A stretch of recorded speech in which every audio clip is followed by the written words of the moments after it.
Senhoras e senhores, estamos de volta. Porque é o seguinte, zoom, garotinho. É o seguinte, eu e o Arnaldo estamos aqui, longe de sermos especialistas no assunto, mas vamos dar os nossos pitacos, porque saiu o balanço financeiro do São Paulo e foi um pouco assustador. O São Paulo continua devendo muito, pior do que isso, a dívida do São Paulo aumentou e o déficit diminuiu. O que significa isso? Vamos falar como se fosse na sua casa. Eu vou passar a bola para o Arnaldo só para explicar esse primeiro ponto. Na sua casa, você ganha 100, só que você gasta 120. Você gastou 120 em 2020. Então, portanto, você gastou 20 a mais. Em 2021, você continuou ganhando 100, mas aí você gastou 110. Significa que o seu déficit diminuiu, você gastou menos. O que não quer dizer muita coisa, mas seria pior se tivesse gastado mais. Então, o São Paulo continua ganhando, você, na sua casa, você continua ganhando 100, mas de um ano para o outro você passou a gastar menos ou a dever menos no final das contas ali do ano. Deu para entender? Deu para entender. Quero passar a bola para o Arnaldo, porque vamos falar do balanço. O balanço envolve muitas coisas, tem vários detalhes, não vamos nos ater à lupa da lupa. Podemos até botar um especialista aqui para falar uma hora que a gente conseguir.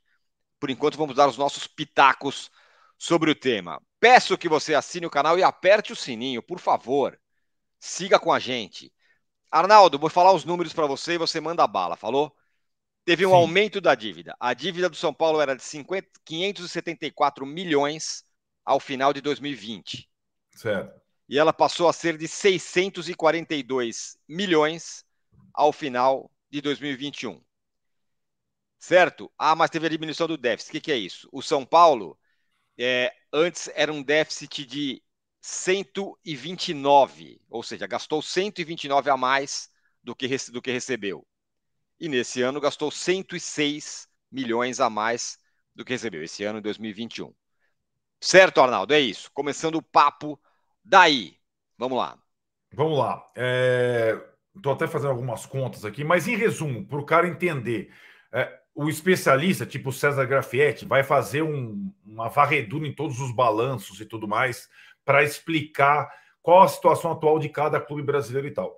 Ele deu algumas impressões sobre esse balanço do São Paulo rápidas e ele entende que a capacidade do São Paulo se solucionar financeiramente ela melhorou discretamente de um ano para o outro. Esse é um diagnóstico só super. Melhorou discretamente. Vamos lá. Uhum.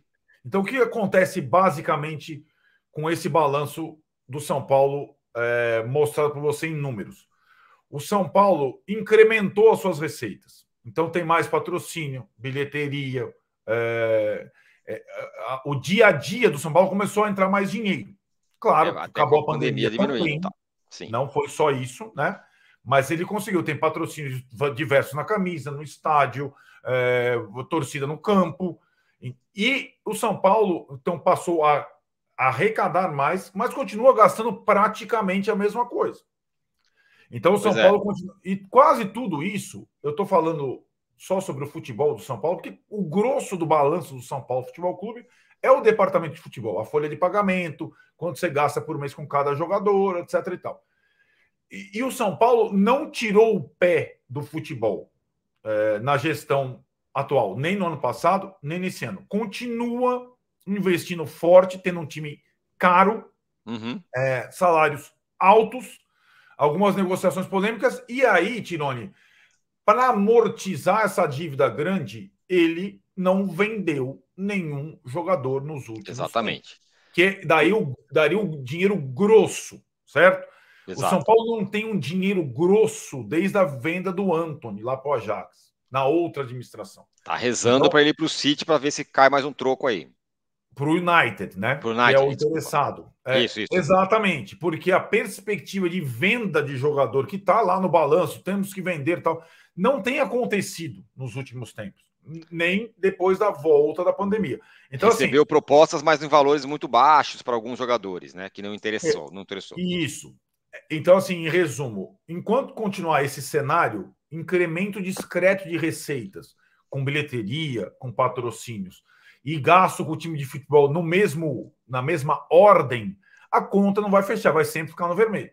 né? A possibilidade de você, com essa estratégia, amortizar e ir para o azul é você vender um jogador ou dois por uma grana alta. Isso não aconteceu nos últimos 2 anos, né? Só para ilustrar, o São Paulo arrecadou em 2021 465 milhões, que é melhor do que arrecadou em 2020, que foram 358 milhões.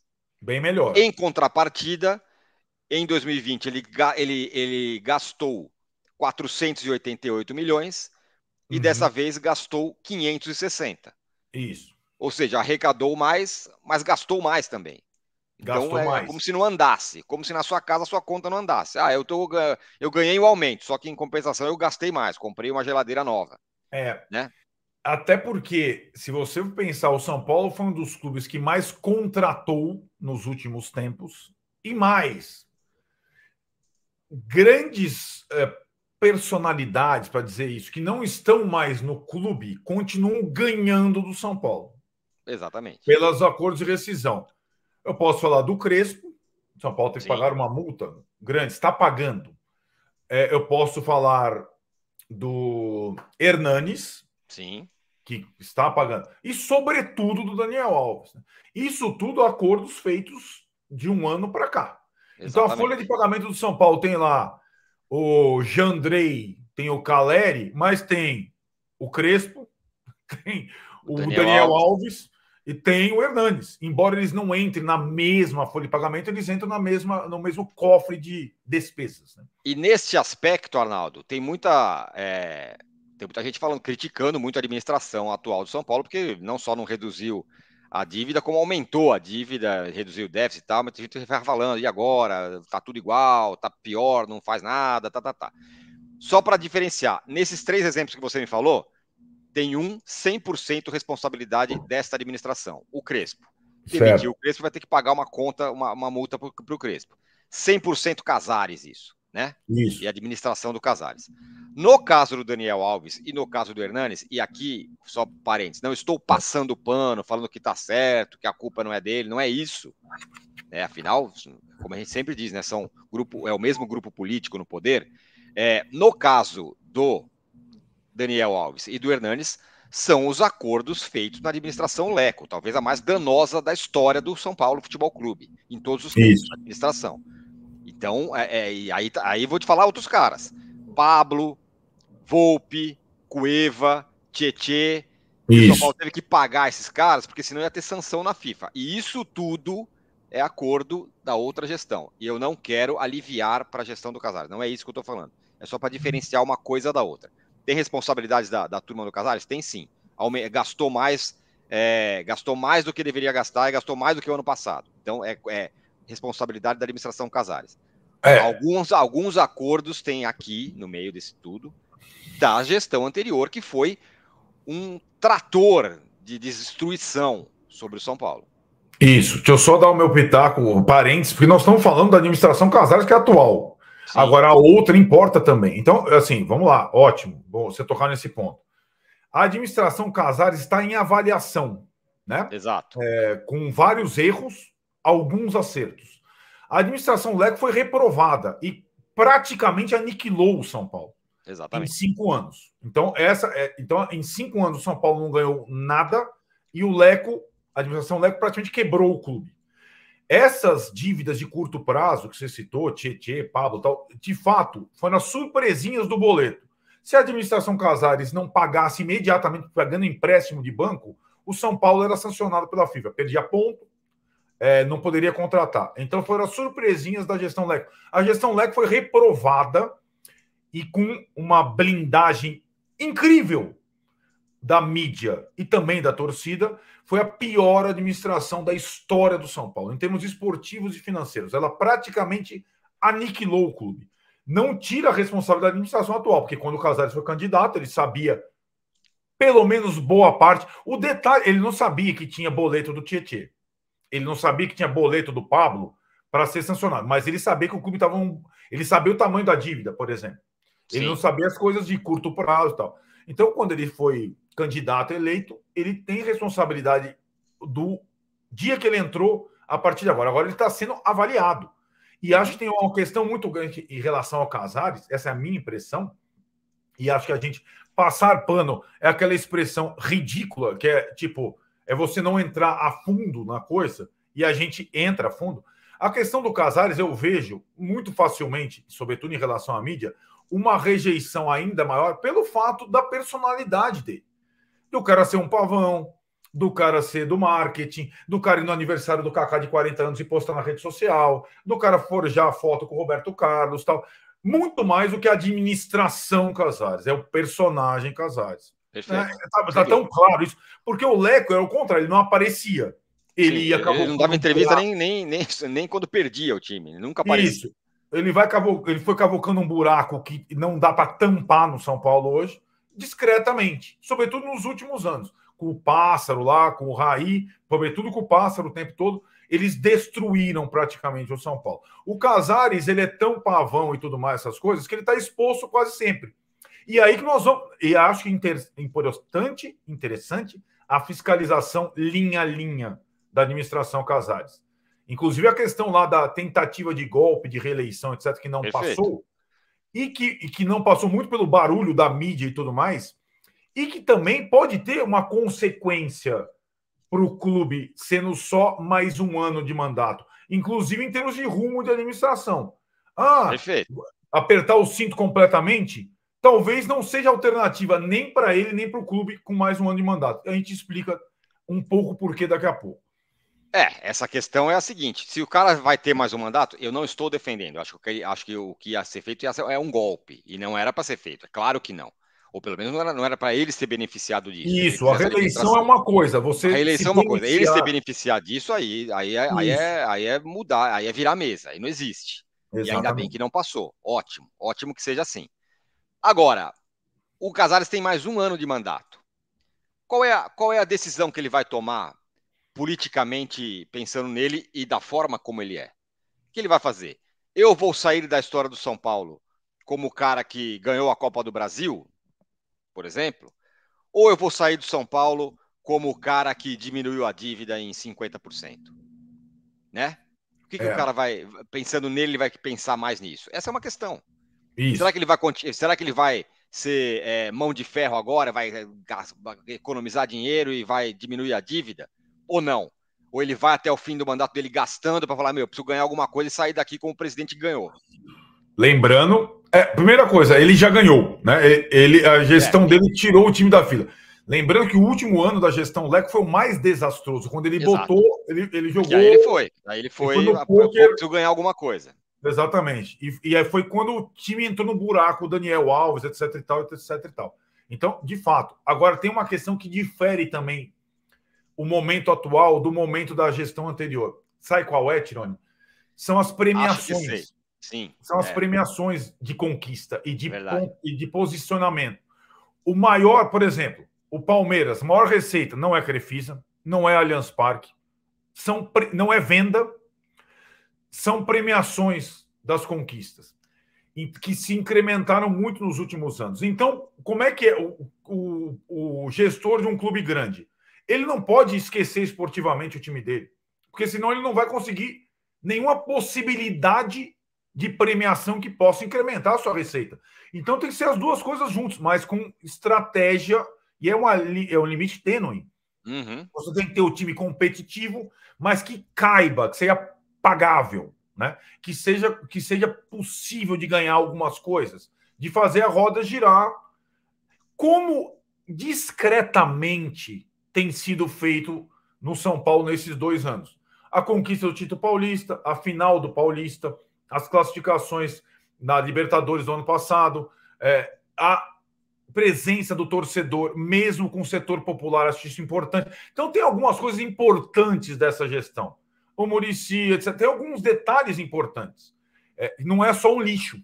Essa é a questão. Sim. Então, eu acho que por isso que eu falo, está em avaliação. E acho que esse último ano, quer dizer, desse ano para o próximo, é decisivo para a administração e para o clube. O São Paulo não pode escorregar mais. Né? Exatamente.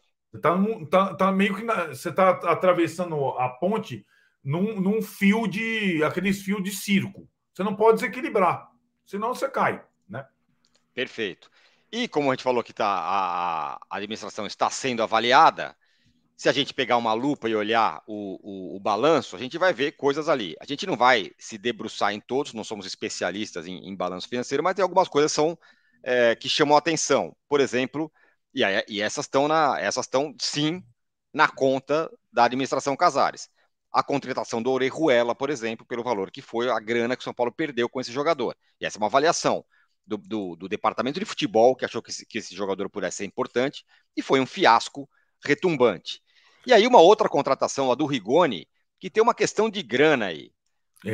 O balanço do São Paulo fala em 22,6 milhões. Aí quando você vai lá no balanço do Elche, que foi quem vendeu o jogador, tá lá recebido 18,33 milhões. Isso causou estranheza. Afinal, o cara foi vendido por quanto?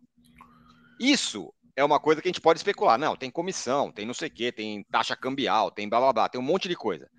Mas esse ponto específico e alguns outros, era de bom tom que o departamento financeiro, o Casares, sei lá quem, viesse a público falar. Inclusive aqui, se ele quiser falar aqui com a gente, as portas estão abertas. Diga lá, Arnaldo. Eu acho que até, eu acho uma característica dessa administração, assim, eles, o Casares, o Belmonte, o Muricy, cada um na sua área, eles não se recusam a responder perguntas. Então, assim, quando eles vêm, eles falam. Agora, assim, esse tipo de comunicação, venda, arrecadação, deveria ser pública, clara. Não precisa ser perguntado, não. Tem que, porque senão gera essa questão do Rigoni. Por que a questão do Rigoni chamou atenção agora? Também porque o Rigoni não está jogando nada. Até o ano passado, assim, não importa quanto pagou para o Rigoni, foi maravilhoso. Tá? O Orejuela foi ruim desde o começo e saltava aos olhos. Então, assim, os dois jogadores contratados com grana para clube na administração até agora foram Orejuela e Rigoni. Teve o Nicão também, mas daí é para o Nicão, para o empresário. Mas então são granas poupudas. E agora, com o balanço, vem à tona quanto o São Paulo pagou pelo Rigoni. Né? Uhum. Assim, imaginar que você vai tirar um jogador da Europa de graça, de um time com quem ele tem contrato, não é impossível. Mas então conta a história direito. Pagamos pelos direitos federativos do Rigoni junto ao Elche, X. E esse a tal da história do patrocínio, que era mas não era. Isso. Era o maior, mas não era o maior. Isso. A rescisão do Crespo, quanto tem que pagar? Isso tem que ser claro, tem que ser cobrado. E é uma obrigação da diretoria jogar limpo, jogar aberto. Para não ter a surpresinha que eles têm tido com a administração anterior, senão é a mesma coisa. Né? Exato. Então, assim, o que eu acho que a outra diretoria trabalhava bem com números, o Pássaro era muito bem nisso. O Pássaro era ótimo, pegava o telefone, ligava para os jornalistas e falava: olha, eu vendi o Antony, foi a maior venda da história. Aí tem uma questão, uma percentual e tal. Os caras iam todo mundo na conversa. A comunicação do São Paulo na época e do Pássaro era excelente. Então eles passavam um conto da carochinha para todo mundo. Essa administração, além de saber contar história nenhuma, ela precisa ser mais clara. Não sabe contar história, a comunicação é péssima. E ela é mais. Ela não só não sabe contar história, como ela aparece mais, né? Isso. Tá toda hora. Assim, isso. E aí, de repente, você se surpreende com o Elche colocando no balanço dele um valor pela venda do Rigoni e o São Paulo colocando na compra outro valor. Né? A diferença entre os 18 milhões que o Elche coloca e os 22 milhões que o São Paulo coloca são 4 milhões de reais. Exatamente. Aí, então, a comissão e tal. Mas ninguém sabia nem que tinha sido 22 ou 18. Pois é, pois é. Onde um jogador que é bom, mas que tem 29 anos, que possivelmente não vai ter revenda. Então, assim, o São Paulo contratou, e agora, por isso, assim, e é importante a comunicação, porque o torcedor, antes de ele falar o Rigoni não presta, manda embora, tem que saber quanto foi pago pelo cara. Exatamente. E que aí você tem que esgotar todas as tentativas de recuperação do cara, para você não ficar com um prejuízo desse tamanho. E se ele já demonstrou algum sinal, que se insista para que esportivamente e economicamente ele fique viável, né? Exatamente. Muito bem. É isso, então? Olha, como eu falei, nós somos especialistas em balanço, mas demos nos nossos pitacos aqui nossas opiniões a respeito. A casa está aberta para quem quiser do São Paulo falar. O Casares, se ele quiser falar sobre o balanço, alguém do financeiro. Inclusive o Leco, o Pássaro da outra. O Pássaro da outra administração. Está todo mundo aí, é só chegar. É importante você aqui que não segue o seguinte: não ser um conselho, não seja torcedor de dirigente. Isso sempre é errado. Não tenha preferências. Tente se informar sobre as coisas positivas e negativas de cada um deles, porque positivo só não tem, negativo só não tem. E acho que a questão. E aí a imagem, quem aparece mais, quem fala mais, tal, não sei o quê, é da preferência de cada um. Mas não é porque um é um pavão e o outro vive na caverna que o pavão. Um é urso e o outro é pavão, que o pavão é pior que o urso. Entendeu? Muito bem. É isso aí, rapaziada. Segunda-feira tem jogo, hein? São Paulo e Santos. Zoom, garotinho. Live, 22 horas. Você não comprou ingresso ainda, você tem que ir. Eu comprei. Lihal comprou. Comprou? Léo comprou. Vamos embora. Vamos pro jogo. É Sansão, nóis. live, 22 horas aqui. Valeu. Tchau.